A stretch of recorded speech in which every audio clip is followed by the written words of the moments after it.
तेरा तो लोग मान ला पहला तीहां बाजा चरना कुइयां कुइयां चरगा कुइयां इन्ना खवाले कहा खान ते नमाज खवाले ये चलाए रहो। वैसे तो प्रभु ने अपनी सृष्टि बनाई, 84 लाख दुनिया बनाई हैं, 42 लाख दुनिया पानी में बस रही हैं। वहाँ पे किसी प्रकार का ना कोई दुकान है, ना कोई धंधा, ना खेती है, ना बाड़ी है, लेकिन ये भी उसकी आश्चर्यजनक लीला है कि 42 लाख दुनिया अंदर ही उसी में अर्थ कर रही हैं, उसी में अनर्थ कर रही हैं और उसी के अंदर बस रही। कभी उनके साथ झंझट होते, हम लोगों को लड़ाई झंझट होते दिखाई नहीं देता है। ये उसकी एक लीला है। उसने 42 लाख दुनिया पानी में ही डाल दी हैं। 21 लाख जो पक्षी हैं ऊपर उड़ रहे हैं, उनको उड़ने के लिए ही उनकी, चाहे वो थक जाएं उड़ते उड़ते, लेकिन उसके हुक्म का, उसका हुक्म है, वो उसी प्रकार चल रहे हैं पक्षी। सवेरे निकल जाते हैं, शाम को छोटे छोटे तिनके खा करके अपना जीवन को तिनके खाना है, उनके पेड़ों के पत्तों के ऊपर रहना, उनको पेड़ वृक्षों को प्रवास करना है, उनको थोड़ा सा जल पीना, बस इस प्रकार उनका जीवन यापन पक्षियों का। ये परमात्मा ने 84 लाख दुनिया बनाने के पश्चात सबके भोजन और रहने के प्रबंध किए हैं। घोड़ा अस्तबल में रहता है, शेर मांद में रहता है, और शेरों का भोजन अलग बनाया है और गायों का भोजन भी परमात्मा ने अलग बनाया। गाय कभी मांस नहीं खा सकती है, शेर कभी घास नहीं खा सकता है।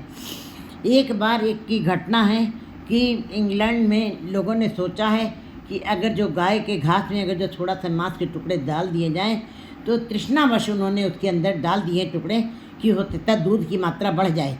लेकिन उन गायों ने खाया और गाय तुरंत मर गई उसी प्रकार। इसका मतलब क्या है, इसका भाव ये है कि वो कभी मांस नहीं खा सकती हैं, उनका दूध भी जहरीला हो गया।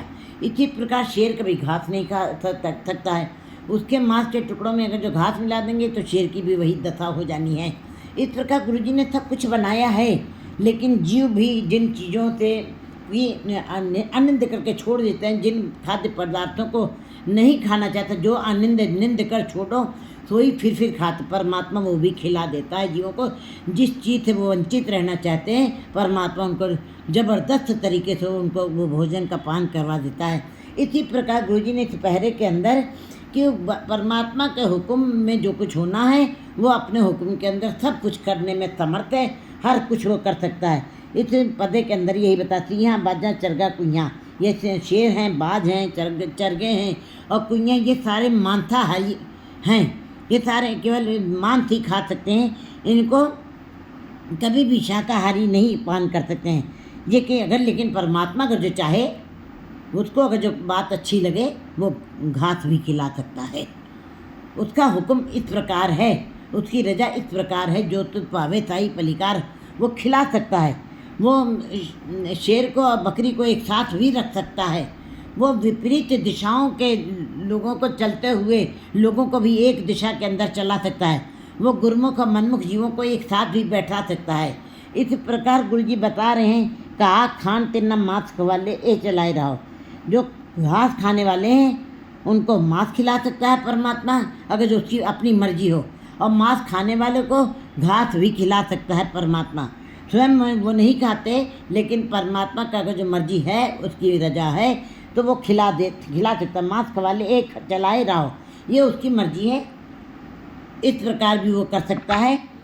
नदियाँ टिब्बे दिखा ले, जो नदियाँ कभी भरी लहलाती हैं मूसलाधार वर्षा के साथ, ऐसा भी अब हम लोग बहुत छोटे थे तब नदियाँ सारी नदियाँ भरी रहती थी, आज वही नदियाँ सूखी पड़ी हुई हैं। इसका मतलब परमात्मा नदियों के अंदर टिब्बे बना सकता है, सूखे बिल्कुल मरुस्थल बना सकता है, और सूखे हुए मरुस्थल स्थानों को कहते हैं, उनको मूसलाधार वर्षा से उनको भर सकता है। इस प्रकार गुरुजी बता रहे थली करेगा, और बिल्कुल जो सूखे इलाके हैं उनको भर सकता है। कीड़ा थाप दे पाशाई, और बिल्कुल निम्न वर्ग जो लाचार हैं, जो कमज़ोर हैं, जी जो हर तरफ से सामाजिक, राजनीतिक और आर्थिक सारी दिशाओं से कमज़ोर हैं, हर तरफ से कोई पूछता नहीं, जाको मुश्किलाती बने टोही कोई न दे, लागू होए दुश्मना ताक भी पज खले, सब वो पज्जे आसरा चूके सब अथरा, सारे आसरे टूट गए हों, और के हर तरह से वो कमज़ोर हो गया हो, तो गुरु जी बता रहे हैं कि कीड़ा थाप दे पचा ऐसे बिल्कुल लाचार कमज़ोर जीवों को वो राजा के सिंहासन पर बैठा था राजा बना सकता है। तभी तो रविदास जी को कहना पड़ा, ऐसी लाल तुझ बिन कौन करे, गरीब निवाज गुसैया मेरा माथे छत्र धरे। हमको तो कोई पूछता नहीं था, हम तो चमार थे, हमारे तो खानदान पूरे इसी मरे पशुओं के ढूंढने का काम करते थे। हे प्रभु, हे परमात्मा, तुमने कैसी कृपा कर दी कि मेरे ऊपर अपने नाम का छत्र रख दिया है। जो लोग मुझको डोम करके पुकारते थे, आज वो चरणों के ऊपर झुक रहे हैं, मेरे सामने नमस्कार कर रहे हैं।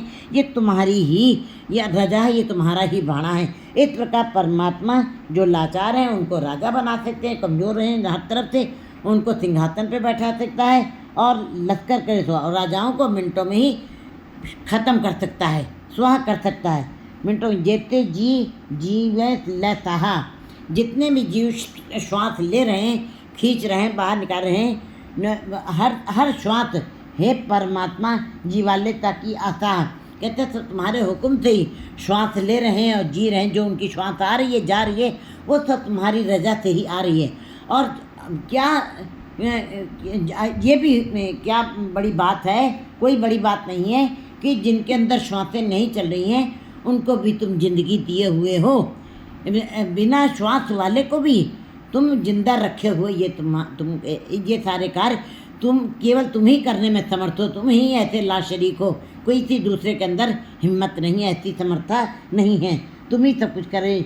जीवाले की ताकिया था, जिनकी श्वास नहीं चल रही है, वो जो असमर्थ है श्वास लेने में, उनको भी तुम जिंदा रख सकते हो। नानक जीव जो सच्चे पावे त्यों तो देख रहा हो। गुरु जी कहते जैसे जैसे उस सच्चे प्रभु को भाता है वैसे वैसे ही वो करता है। ये जीव कुछ भी नहीं करते हैं, जो कर सकते हैं, जो कुछ भी हम सवेरे से लेकर रात तक जो भी कार्य करते सब उसके हुक्म के अंदर करते हैं। हम तो रात में बहुत कुछ सोच करके सोते हैं, लेकिन सवेरे मता करे पूरब की ताई पश्चिम ही ले जात। वो अपने आप ही उसकी रजा है, उसकी रजा के अंदर ही हम सारे कार्य कर रहे हैं, उसके हुक्म के अंदर ही हम सारे कार्य कर रहे हैं। सच्चे पावे, जो उसको सच्चे को भाता है वही वो जीव करते हैं। त्यों तो देख रहा, और जैसे सच्चे को भाता है वैसे ही वैसे भोजन लोगों के मुंह के अंदर डालता है। उनको भोजन भी उसी प्रकार देता है, उसी प्रकार का देता है जैसे जैसे उस सच्चे को अच्छा लगता है। किसी को 36 प्रकार का भोजन मिल रहा है, किसी को रूखा सूखा भी मिल रहा है, लेकिन ये बात सत्य है कि वो परमात्मा किसी को भूखा नहीं छोड़ने देता है। ये तो अपने अपने कर्मों का खेल है। जैसे आपके कर्म है वैसा आपको फल मिलता है। लेकिन वो परमात्मा सबको गिरास दे रहा, सबको भोजन दे रहा, सबकी संभाल कर रहा है, और करने में वही समर्थ है, और किसी के वश में नहीं, कोई दूसरा नहीं है उसके अलावा। उसके जैसा समर्थ वाला, उसके जैसा शक्ति वाला, उसके जैसा प्रकाशमान, उसके जैसा हुक्म चलाने वाला कोई नहीं। उसी का हुक्म सब तरफ चल रहा है और हम सब उसी के अधीन हैं। सारा संसार उसी के अधीन चल रहा है।